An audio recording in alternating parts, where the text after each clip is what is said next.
Hello, welcome to Safety Tip Tuesday.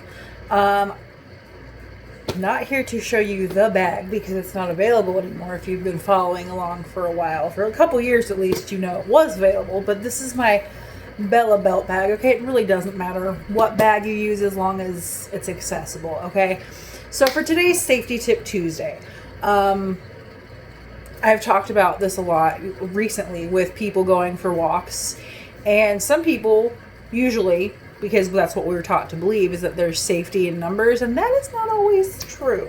Because sometimes people like to get their rocks off by, having people watch, or hey, more the merrier, or whatever. And, if you're going on like a group mom walk, multiple moms pushing strollers, dealing with lots of little kids, we kind of all are easy targets. And I say we because I went on a hot mom walk, not this morning because it's Tuesday, but I'm filming this on Friday. So went on a hot mom walk. And yes, there was lots of kids. Yes, there was lots of, there's several of us adult moms, but it makes you an easy target because we're pushing strollers, we're keeping eyes on kids, we're dealing with other kids. None of my kids were in a stroller, so I was like, walking with them for the most part. And yes, again, there's eyes on everybody. But we did have a situation where when we got to the park, and I'm always aware, okay, I've been aware of my surroundings for a very, very long time. Since I was like a junior in high school because of a stalking situation that happened to my family, okay? So I am aware. Get to the park, there's a dude in a car by himself. He's like banging out his shoes or whatever. And he's just there, walks to the trash can that was near me where I parked, walked back to his car. I was the first one there, so I was waiting for everybody else to show up. Then, after after the second car got there, who was in our group, he ends up getting up and going for a little walk. He ends up like halfway across the park by the time we start walking with the three of us moms and our kids. And then he walks back to his car. Then he pops the hood up on his car. We figured it was broke down. Okay, whatever. There's parking spots because we were at a lake, so you could park facing the lake, and then there's parking spots behind that went like horizontally, right? That's where he was. Then he moves his car right next to my car.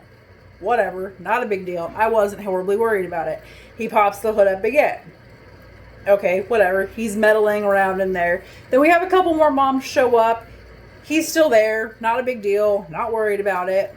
I got that thing on me. I got my tools. I got my supplies. Okay, so I wasn't worried about it until his buddy shows up in a bigger truck and parks directly behind me. Why? Why did he block me in? We get up there and, one of the girls I was with was like, hey, are we going to be able to get out? Like was saying something to them. They're like, yeah, you're going to be able to get out. It's like, why would you park directly behind somebody else? And it's very obvious that the other cars in the parking lot, because it was only us group of moms and him, it was very obvious that that car belonged to one of the moms. And it was a minivan that I was driving. So like, obviously, lots of kids. So that was a weird situation. It was a little uncomfortable. I wasn't horribly uncomfortable because I came prepared.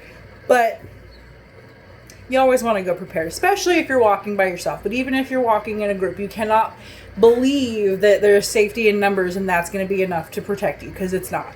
Okay? So I just want to show you what we've got going on in here. All right? This is a concealed carry bag. So it does have access and a specific pocket to conceal whatever you want to carry, which did do that. But in this other pocket up here, it's large, okay? Got some cash I need to put back in my wallet. I first brought this unplugged right now because I've made that mistake before. But I've got a ring. You can carry it like this, so that way you can have your other keys on it, your wallet on it if you need to. But that way you can have it. Got the stun device. Then we've got this other keychain that's got a striking tool on it and my pepper spray, okay? These three things I never go anywhere without, ever. Even if I'm just going to the gas station by my house. They come with me, okay? Because you never know. You never know.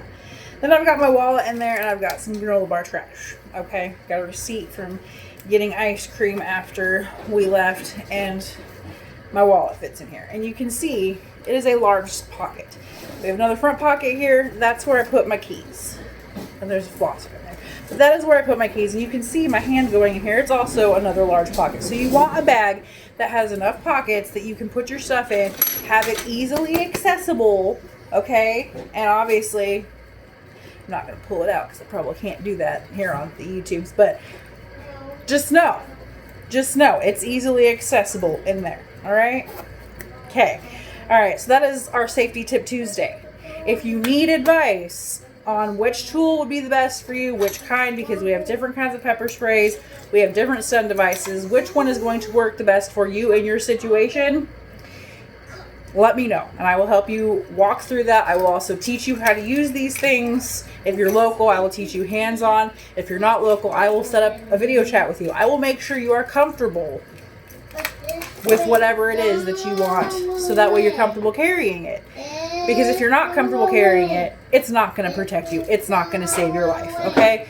So get something, use a breakaway keychain, hook it onto your stroller, hook it onto you. Have multiple points of safety, so that way you're safe. Your kid is safe, all right? Because if something happens and you're just pushing a stroller, you're going to be worried about getting yourself and your kid out of there. You need to also be worried about protecting yourself, okay? Because if we were on the other side of the lake, if we were across the lake and our cars were on the other side of the lake, we're not swimming across the lake with our babies. We're going to be trying to run around the path as fast as we can, and that's not always going to be the easiest situation. So keeping yourself safe is the best thing you can possibly do. Being prepared, having the stuff and not having to use them is better than something happening and you needing them and not having them. So, all right, see you guys next Tuesday.